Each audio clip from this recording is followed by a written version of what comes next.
The time has come.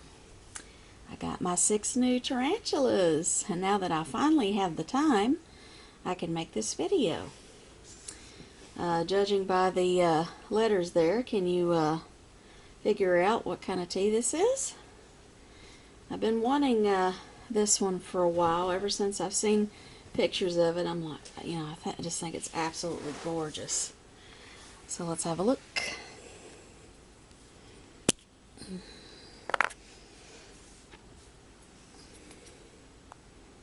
I got my catch cups handy.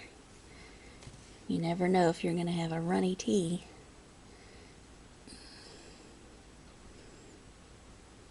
Oh, look at that.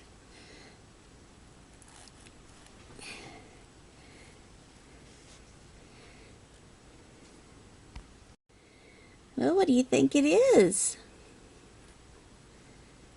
It's another avic. This one here is the Avicularia diversipes, the the Amazon sapphire pink toe. This is a Brazilian species. They get up to be about 4 to 5 inches. They are New World arboreals, and they are some of the best looking teas, especially when they're younger, that I have ever seen. I mean, the abdomen is just outstanding looking. Just, oh, amazingly beautiful.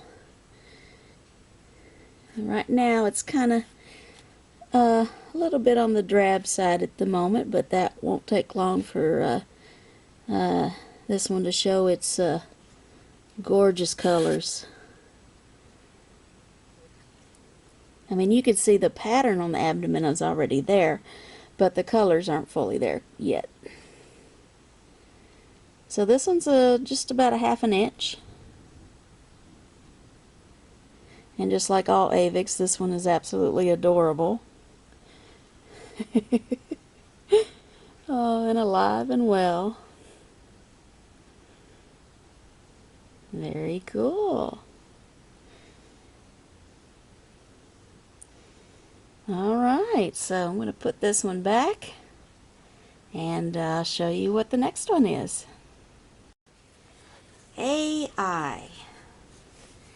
I had to get another one of these genus because they are amazing eaters. They're eating machines, and they have such spunk. So can you guess what it might be? I don't see these particular species in the hobby very much. So let's take a look.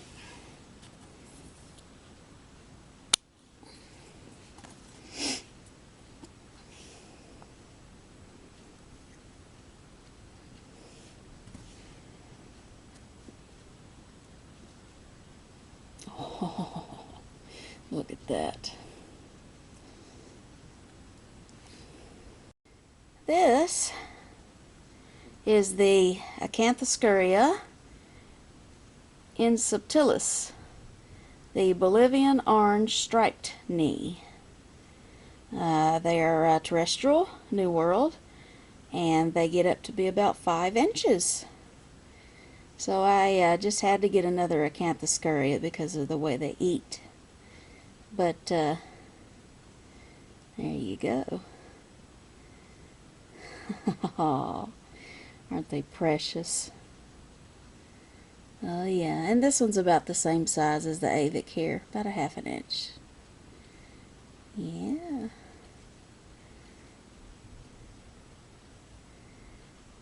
Very cool. Alive and well. Alright, let's see what's next. Now, good luck guessing what this one is. I definitely don't see these much in the hobby. Let's take a look at this one. A little bit bigger. This was the most expensive tarantula I bought out of the ones with this order.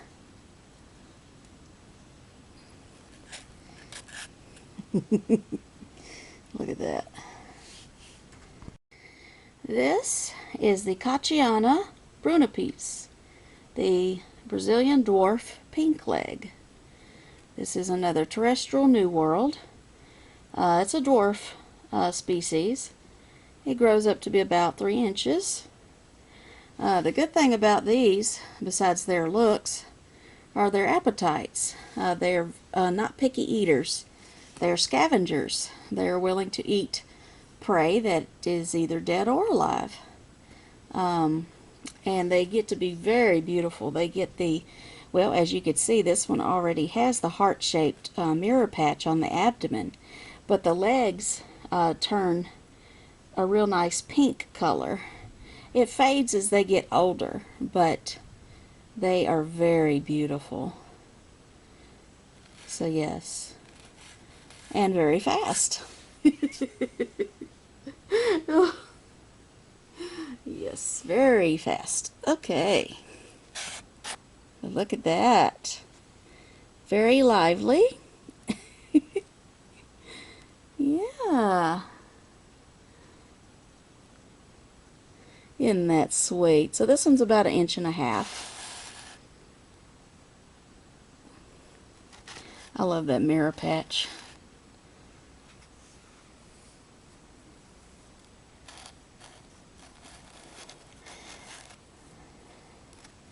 So yes, a nice, oh, he's webbing. A nice scavenger tee right here. See the web there coming out of the abdomen? Oh, how adorable. Oh, thank you so much. Oh, you left me a nice little Christmas present there. You pooed on me. Mm-mm-mm. So that's how you feel about that.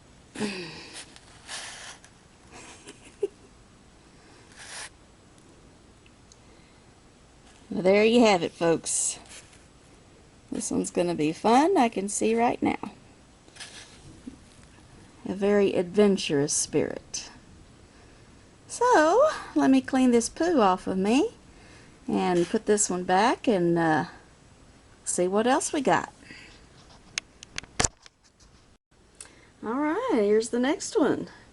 You do see this one quite a bit in the hobby, but it is a very popular tea. You can probably guess what it is. Let's have a look.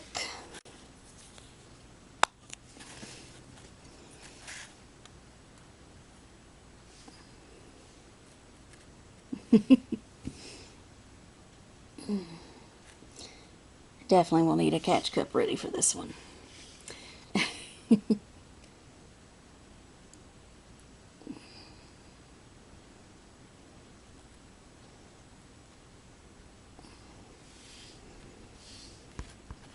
You can probably tell at least what genus it is. It's a Poecilotheria. After my P. striata died, I just had to have another pokey. This is the Poecilotheria rufilata, the red slate ornamental, about 1.5 inches. It's an arboreal old world, so you have to be very careful with these. They have a potent venom. And now these get to be really huge. These can grow up to be about 9 inches. So, big pokies. They do compete with the P. ornata, but they are absolutely impressive looking. But yes, typical looking pokey there. But yes, you'll see after each and every molt that they will get more and more impressive looking. You know, they're just kind of drabby at first, but it won't last. Very cool. Alright, moving on. And here's the next one. HV. I don't see this one too much in the hobby either. So let's have a look.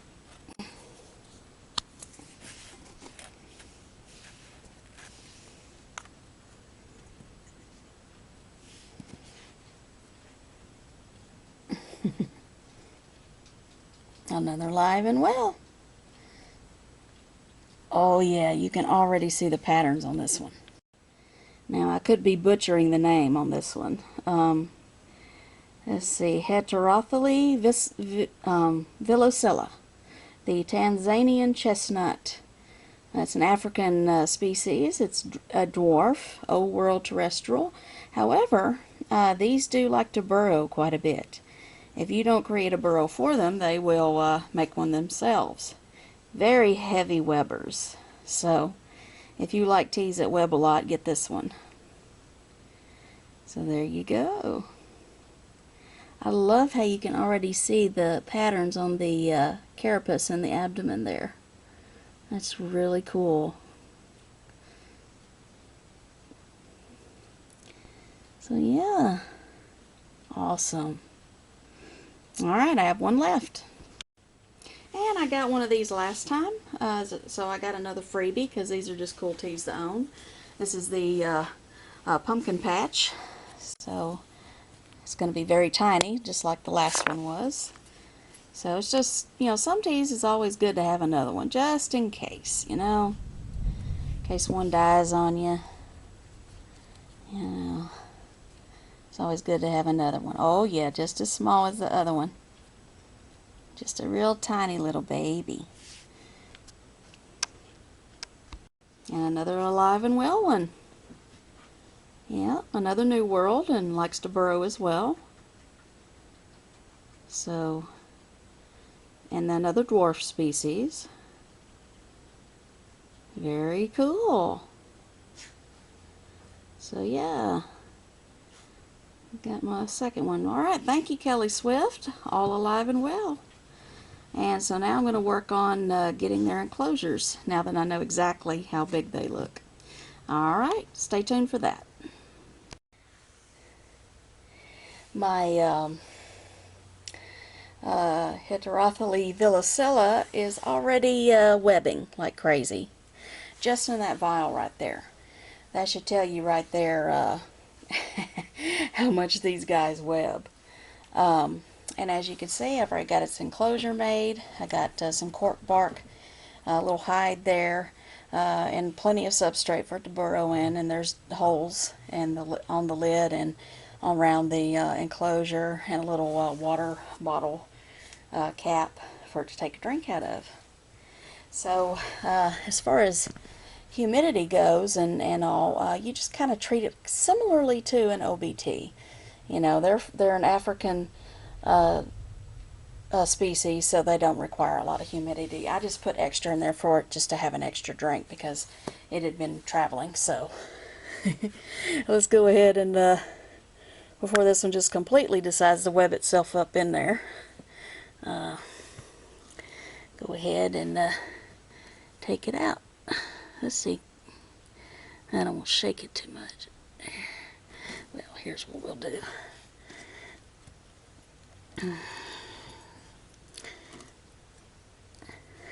It's like you don't want to crush them, but you don't want to shake them either. There you go. Yeah, you want to find your water? Yeah, there's your water. You want to go find your hide now? You go find your hide. Here's your hide. There you go.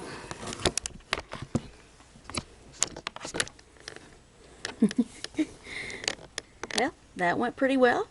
Alright, let's move on to the next one. I got my next enclosure ready for my Poecilotheria rufilata. I just got a little bit of a fake plant in there and some wood and a little water dish. And they like it a little bit on the humid side, so I gave this one a little extra moisture than I did the last one.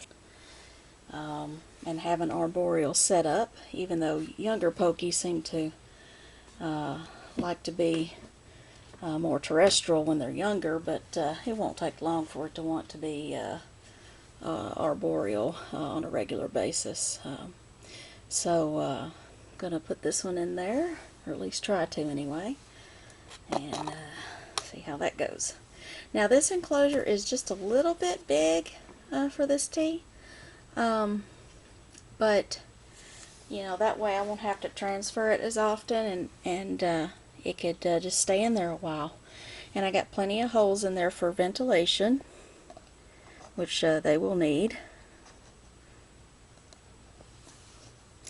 And that went a lot better than I thought it would. And then here's the cool lid that comes with it. It just snaps shut like that. So that went well. Alright, let's move on to the next one. I just have a simple terrestrial enclosure for my Cacciana Bruna Peeps. So just gave it a little bit of a drink, some substrate, and a little bitty water dish. So nothing too special. Till the tea gets a little older, and I'll give it a bigger and better hide. But should give you a good drink in there now. There you go. Simple as that. And here is the enclosure that I made for the Avicularia diversipes. Made sure I have plenty of ventilation in there and added some extra humidity.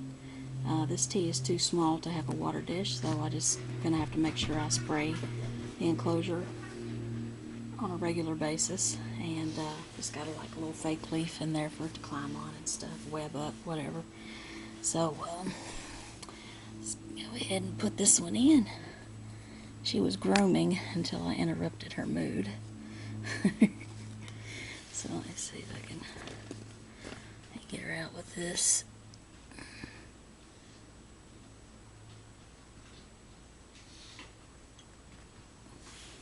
There we go.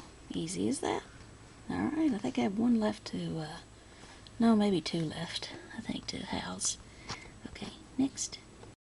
And here is a simple deli cup enclosure for my Acanthoscuria insubtilis. And this one also is grooming. So let me go ahead and get this one in here too. I got small holes in it, so it will be able to breathe but not be able to escape.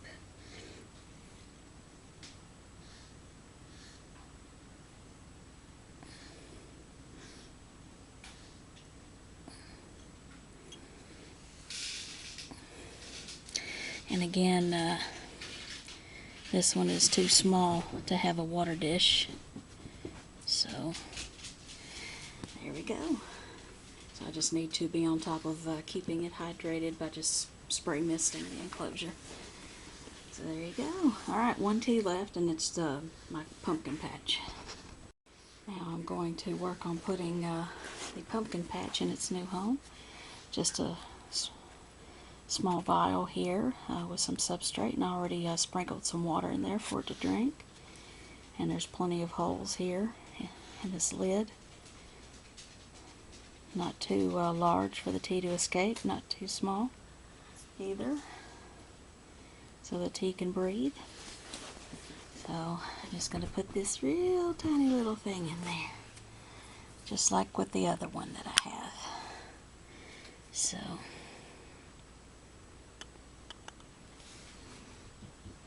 well, that worked out a lot easier than I thought it would be, and how small it is. This one is has been quite adventurous, so I better go ahead and put the lid on this one.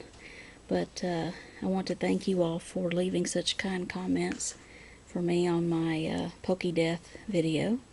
And I want to wish you all a Merry Christmas. And the next video I will make will likely be a feeding video, so stay tuned. Alright guys, thanks.